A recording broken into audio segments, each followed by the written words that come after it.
The current batch of TV cooking shows is driving strong growth in the food industry. The number of restaurants and cafes is swelling and demand for gourmet food is booming. But as Nicole Chattel reports, there are serious concerns there may not be enough workers to feed the nation's growing appetite. Today is a cookbook challenge.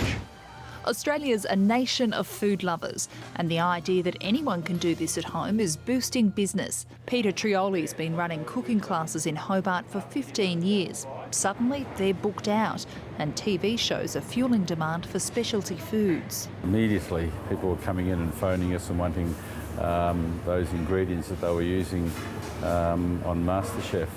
Peter Trioli says that in the last couple of years, his business has grown by up to 30%.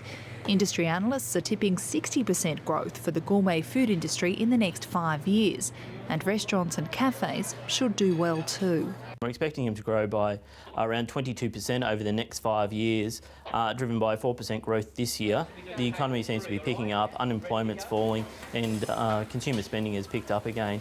But the Hotels Association says there aren't enough workers, particularly in the West, where there's an exodus of talent to the more highly paid mining sector. It wants the government to relax visa restrictions for semi-skilled workers, making it easier to recruit overseas to combat the labour shortage.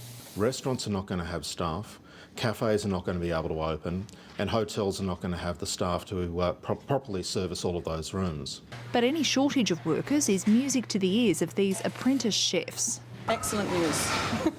It's what I like to hear personally. Yeah, work, money, for they able to travel.